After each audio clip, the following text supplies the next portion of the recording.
Good morning students. मैं doctor Harish Chandra व्यास, श्री पुष्टिकर श्री पुरोहित सूरजराज रूपा देवी स्मृति महिला महाविद्यालय में फिलॉसफी या दर्शन शास्त्र विषय का अध्यापक हूँ। आमतौर पर स्टूडेंट्स को ये शिकायत रहती है कि फिलॉसफी या दर्शन शास्त्र स्कूल का विषय न होने के कारण इसके बारे में उनको उचित जानकारी सही समय पर नहीं मिल पाती है। तो इसे दूर करने के लिए मैं आपके सामने ऑनलाइन एक वीडियो भेज रहा हूँ, जिसमें आपको फिलॉसफी विषय के बारे में कुछ जानकारी देने का प्रयास करूँगा। देखिए, दर्शन शास्त्र विश्व के प्राचीनतम विषयों में से एक है। प्रत्येक मनुष्य को बुद्धि एक ईश्वरीय वरदान के रूप में प्राप्त हुई है। बुद्धि के द्वारा हम चिंतन करते हैं, सोचते हैं, निर्णय लेते हैं, परंतु प्रत्येक चिंतन का विषय दर्शन शास्त्र का रूप नहीं लेता है। यदि हमारे चिंतन का विषय ईश्वर, जीव, जगत, आत्मा, परमात्मा, स्वर्ग, नर्क आदि हो, तो हमारे चिंतन का विषय दर्शन शास्त्र का स्वरूप ग्रहण करता है। जैसा कि महान ग्रीक दार्शनिक अरस्तु ने भी कहा है, मनुष्य एक विवेकशील प्राणी है।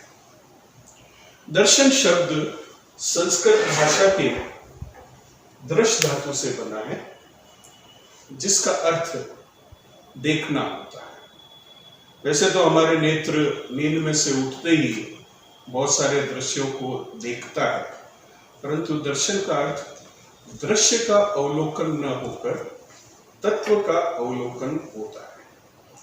इसलिए यहां पर यह कहा जा सकता है कि तत्व का अवलोकन करना ही दर्शन कहलाता है। दर्शन की एक और परिभाषा दी जाती है, प्रायः वह है किसी के भीतर झांक कर देखना।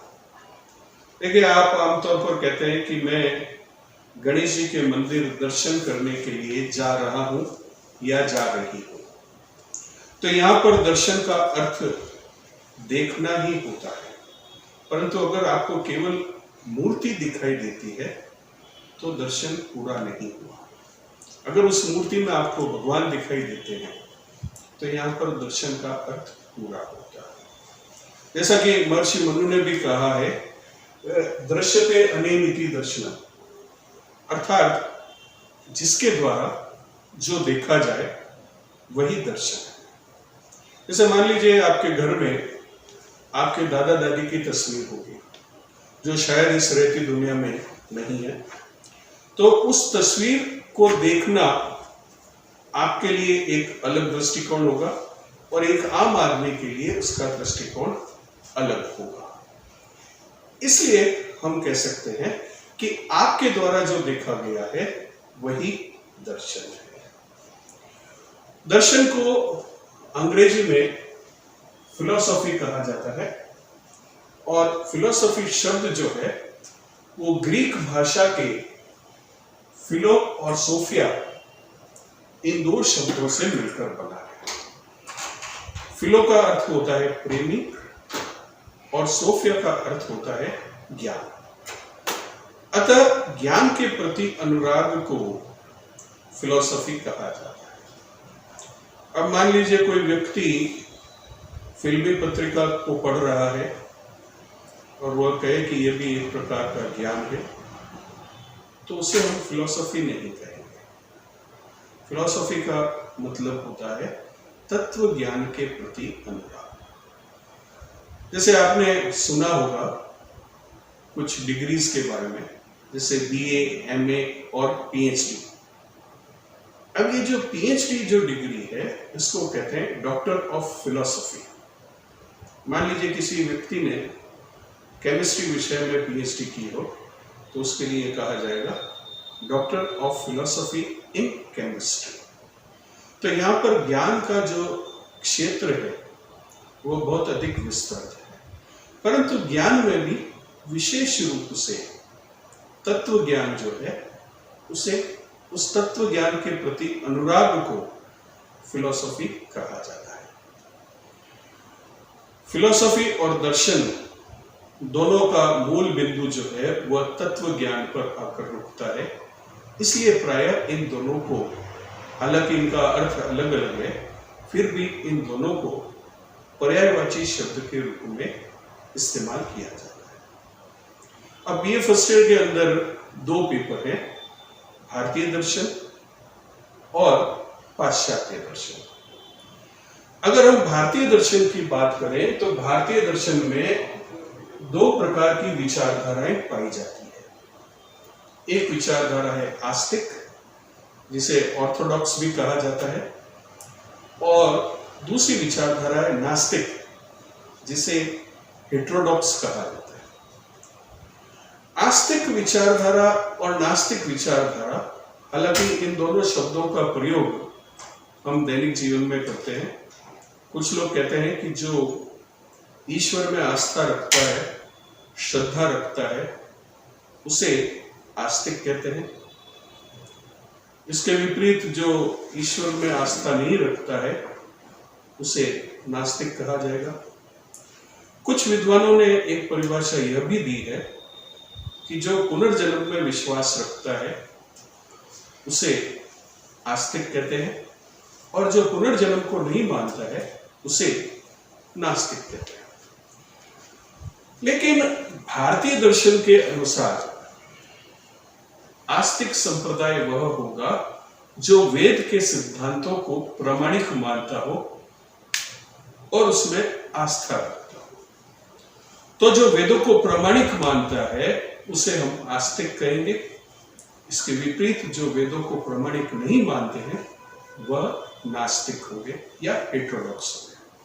तो ऑर्थोडॉक्स और हेटेरोडॉक्स, आस्तिक और नास्तिक, ये 2 प्रकार की विचारधाराएं भारतीय दर्शन में पाई जाती है। आस्तिक विचारधारा में सांख्य और योग दर्शन, न्याय और वैशेषिक दर्शन, मीमांसा और वेदांत दर्शन, यह 6 संप्रदाय आते हैं, जिन्हें षड दर्शन या खड दर्शन भी कहा जाता है। इसके विपरीत नास्तिक दर्शन में जैन, बौद्ध और चार्वाक, ये 3 दर्शन संप्रदाय आते हैं। इस तरह से भारतीय दर्शन में कुल 9 दर्शन संप्रदाय हैं, 3 नास्तिक और 6 आस्तिक। अब इनमें एक जो बात आती है वो ये है कि जैसे हमने 2 परिभाषाएं देखी थी कि जो ईश्वर को मानता है वो आस्तिक है, ईश्वर को नहीं मानता वो नास्तिक है। अब जैन और बौद्ध दर्शन में आगे जाकर ये हुआ कि जैन दर्शन के जो तीर्थंकर है, ऋषभ देव जी से लेकर महावीर स्वामी तक, उनको ईश्वर के स्वरूप मान लिया गया। बौद्ध दर्शन में जो महात्मा बुद्ध है, उन्हें ईश्वर का अवतार मान लिया गया। तो इसका अर्थ ये हुआ कि जैन और बौद्ध दर्शन में ईश्वर के अस्तित्व को स्वीकार किया गया है, हालांकि वो क्या है, नास्तिक है। आस्तिक दर्शन में सांख्य दर्शन जो है वह प्रकृति के विकासवाद के सिद्धांत को मानता है और वह ईश्वर के अस्तित्व को स्वीकार नहीं करता, हालांकि वो किसमें है, आस्तिक दर्शन में। तो आस्तिक और नास्तिक का अर्थ भारतीय दर्शन में इतना ही है कि जो वेदों को प्रामाणिक मानता है वो आस्तिक है और जो वेदों को प्रामाणिक नहीं मानता है वह नास्तिक है। चार्वाक दर्शन इन सभी में अपने आप में निराला है, क्योंकि ना तो वो वेदों को प्रामाणिक मानता है, ना ही वो ईश्वर के अस्तित्व को स्वीकार करता है, और ना ही वह पुनर्जन्म के सिद्धांत को स्वीकार करता है। इसलिए चार्वाक दर्शन को घोर निंदनीय नास्तिक की संज्ञा दी गई है। अब ये 9 संप्रदाय देखकर हम ये सोचेंगे कि सबके अपने अपने विचार है या सब अपने अपनी विचारधारा को प्रस्तुत करते हैं, लेकिन इनमें एक आंतरिक एकता है। अगर मैं आपसे पूछूं कि आप आस्तिक हैं या नास्तिक हैं, तो ईश्वर के संदर्भ में करीब करीब 90% स्टूडेंट कह देंगे, 90% लोग कह देंगे कि हम आस्तिक हैं, ईश्वर को मानते हैं। 10% जो है केवल विरोधी स्वभाव बस ऐसा कहेंगे कि हम ईश्वर को नहीं मानते, बाकी वो भी डरते डरते तो यही मानेंगे कि वो भी क्या है, आस्तिक है। तो आपका बाह्य स्वरूप आस्तिक हो गया। लेकिन अगर मैं चारवाक के 4 सूत्रों को आपके सम्मुख अगर प्रस्तुत करूं तो पता चलेगा कि आप बाहर से तो आस्तिक हैं और अंदर से क्या है, नास्तिक है।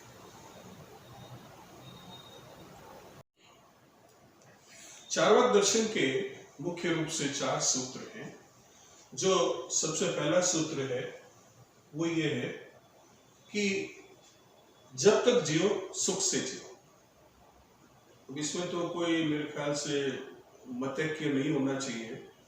हम सभी जो इस संसार में रहने वाले मनुष्य हैं सभी सुखी रहना चाहते हैं, कोई भी दुखी नहीं रहना चाहता। आप इस बात से सहमत होंगे ऐसा मैं मानता हूं।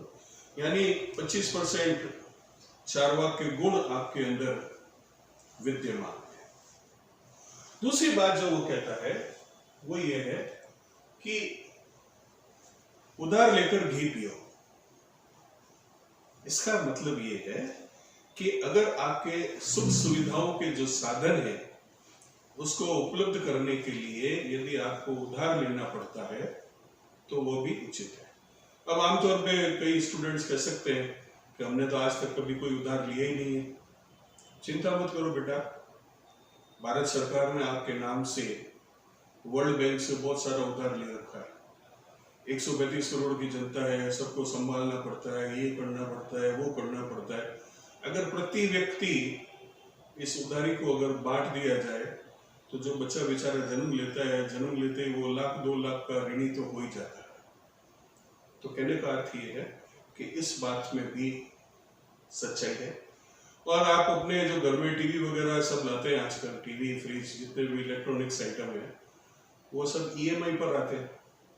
और ईएमआई भी एक तरीका क्या है, उधार है, ऋण है, लोन है। तो चारवाक ने जैसी बात कही आप उस बात से सहमत होंगे, वो नहीं पड़ेगा। तीसरा सूत्र जो है वो चारवाक दर्शन कहता है कि हमारा यह जो शरीर है ये मरने वाला है। सभी एक साथ तो नहीं मरेंगे। आप अगर अखबार पढ़ते होंगे तो उसके दूसरे और तीसरे पेज पर कुछ फोटोएं आती है, रोज अलग अलग फोटोएं आती है। फला व्यक्ति फला जगह रहता था, उसका गोलोक गमन हो गया, फला व्यक्ति है उसका स्वर्गवास हो गया, वगैरह वगैरह। तो एक्चुअली हम सभी जो है वो एक क्यू में खड़े हैं, कभी भी किसी का नंबर लग सकता है। हालांकि हम चाहते ही हैं कि हमारा नंबर, हमारे परिवार के सदस्यों का नंबर सबसे बाद में लगे या लगे ही नहीं, लेकिन ऐसा होता नहीं है। हम सभी मरने वाले हैं, ये बात सही है। और आखिरी बात जो चारवाक दर्शन कहता है वो ये है कि मैं पुनर्जन्म को स्वीकार नहीं करता। अगर आप कहेंगे कि मैं पुनर्जन्म को स्वीकार करता हूं या करती हूं तो आपसे एक सहज प्रश्न होगा कि पिछले जन्म में आप क्या थे, उसके पिछले जन्म में आप क्या थे, आपको पता होना चाहिए। लेकिन इसकी जानकारी, इसका कोई प्रमाणिक तथ्य हमारे पास उपलब्ध नहीं है। तो ये जो 4 बिंदु हैं 25% करते करते ये बात पक्की हो गई कि आप 100% चारवाकी हैं, घोर निंदनीय नास्तिक है। हालांकि हमने अपने बाह्य स्वरूप को टीका वगैरह लगा लगू के ये कर रखा है कि हम आस्तिक हैं। तो ये आपके जो फर्स्ट पेपर है इसकी 5 यूनिट में ये सारा डिवाइड है, जिसमें कुल 9 संप्रदाय होंगे। अगले वीडियो में मैं आपको सेकंड पेपर के बारे में जल्दी ही जानकारी दूंगा। धन्यवाद।